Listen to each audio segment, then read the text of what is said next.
Star तो यही हैं जो हैं, अक्षय कुमार है, सलमान खान है, शाहरुख खान है, आमिर खान है, ऋतिक रोशन है, यही हैं गिने चुने, अजय देवगन है। खान साहब, तलवार जैसी फिल्म का हिस्सा बनना ये चैलेंजिंग था या रिस्क था? दोनों था शुरू में।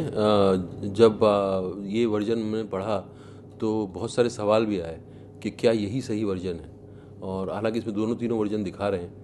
तो पहले तो कंसर्न दिमाग में ये आया कि ये जो है एक बहुत ही जिम्मेदारी की बात है इस बात को कहना, क्योंकि इसमें कुछ भी फिल्मीकरण नहीं है चीज़ों का। इसमें जो है फैक्ट्स को आप सामने ला रहे हैं और जो हुआ है उसी को ला रहे हैं। इसमें सिनेमा बनाने की लिबर्टी आप नहीं ले सकते हैं ज़्यादा। यही लिबर्टी ले सकते हैं आप कि आप पक्षों को कैसे रख रहे हैं सामने। तो वो एक दोनों चीज़ें थी साथ में। तो इसीलिए पूरी फिल्म के दौरान जो है वो सतर्कता हमेशा बरकरार रखनी पड़ी। कई बार कई सवाल आते थे जो इसके जवाब नहीं होते थे, तो वो आप कई लोगों से कंफर्म करते थे, देन वो सीन करते थे आप। तो इस तरह की चीज़ें करनी नहीं पड़ती हैं बाकी फिल्मों में। बाकी फिल्मों में आप सीन के इमोशन पे ध्यान देते हैं। इसमें इमोशन से ज़्यादा आपको ध्यान रखना था कि आप जो कह रहे हैं वो सही कह रहे हैं कि नहीं कह रहे हैं। ओके, गुलजार साहब की बात करूं या मैं विशाल जी की बात करूं या मैं आपकी बात करूं, एक खास रिलेशन है आप लोगों के। गुलजार साहब का विशाल साहब का है, मेरा और विशाल साहब का भी है। विशाल साहब गुलजार तो मैं साहब आपको मकबूल से कनेक्ट कर रहा हूँ, और जिस तरह का एक पर्सनल लेवल पे भी है और जाती तौर पे भी, प्रोफेशनली भी जी। आपको लगता है कि आप जब एक मेकर जिससे एक अलग तरह का रिश्ता आप शेयर करते हैं, उसकी बात या उसका कॉन्सेप्ट या उसका कंटेंट ज़्यादा जल्दी समझा जाता है, और एक ट्यूनिंग भी बहुत ज़रूरी होती है जब आप फिल्म मेकिंग की बात करते हैं, और तलवार जैसा सेंसिटिव सब्जेक्ट पे जब आप काम करते हैं। हाँ, एक भरोसा आपको ज़रूर होता है, क्योंकि एक जिम्मेदार आदमी कहानी लिख रहा है। आपको उसके इंटेंशंस पता है कि वो क्यों लिख रहा है, और आपको ये पता है कि इसलिए नहीं कर रहा कि चलो ये एक केस है, इस पर एक फिल्म बना लो और ये फिल्म चल जाएगी। उसका कंसर्न दूसरे हैं कि ये इस तरह की चीज़ें हुई थी इस केस में, तो वो बताना मुझे ज़रूरी है। तो वो कंपल्शन जो है वो ज़्यादा प्योर है और ऑनेस्ट है, तो आपको उस तरह का भरोसा ज़रूर आता है। एंड देन गुलजार साहब के साथ मेरा भी रिश्ता रहा है। जब मैं टेलीविज़न करता था, उन्होंने मुझे कई मौके दिए थे टेलीविज़न में अपनी कहानी करने का, और उनका एक एक सम्मान है उनका हमारे मन में। और उनकी बेटी जब इतनी अहम कहानी साथ में लेके आई, तो आपका भी मन करता था कि हालांकि मुझे अपने रोल में बहुत कुछ नहीं दिखा कि मैं ये फिल्म अदरवाइज़ मैं नहीं करता, लेकिन ये सब टीम की वजह से मुझे लगा कि नहीं, इस टीम का हिस्सा बनना चाहिए, क्योंकि ये एक इम्पॉर्टेंट फिल्म है। Good actor in the current scenario, in the current chunk of the actors. बहुत सारे लोग हैं, एक नहीं है। अब इस फिल्म के अंदर गजराज की आप परफॉर्मेंस देखिएगा, आपको मज़ा आ जाएगा।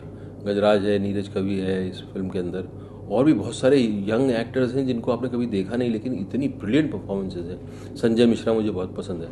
संजय मिश्रा की कुछ एक फिल्म आई थी अभी, वो जो बड़ी अच्छी लगी थी मुझे। कई लोग आंखों देखी, कितनी खूबसूरत परफॉर्मेंस करी।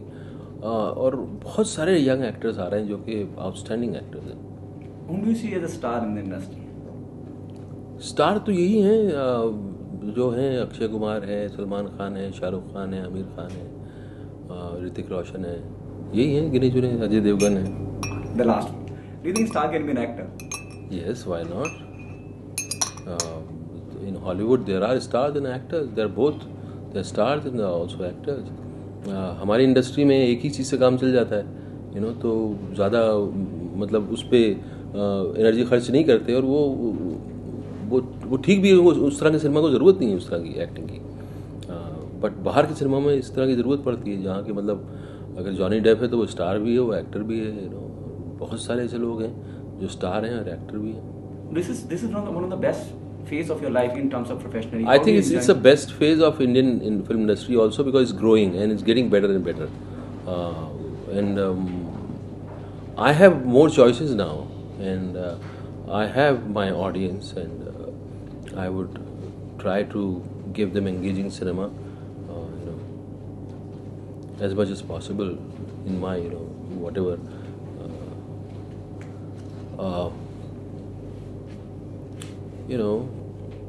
whatever life gives me opportunity, I'll definitely I'll try to engage them, entertain them.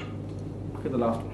Khan साहब, आप कहीं एक वाहिद शख्स हैं जिसने हॉलीवुड में अपनी मौजूदगी दर्ज कराई। सिर्फ दर्ज कराने से मैं इस बात से मैं वो नहीं कहना चाहूँगा, एक अच्छे लिहाज से एक अच्छे लेवल पे दर्ज कराई। जी।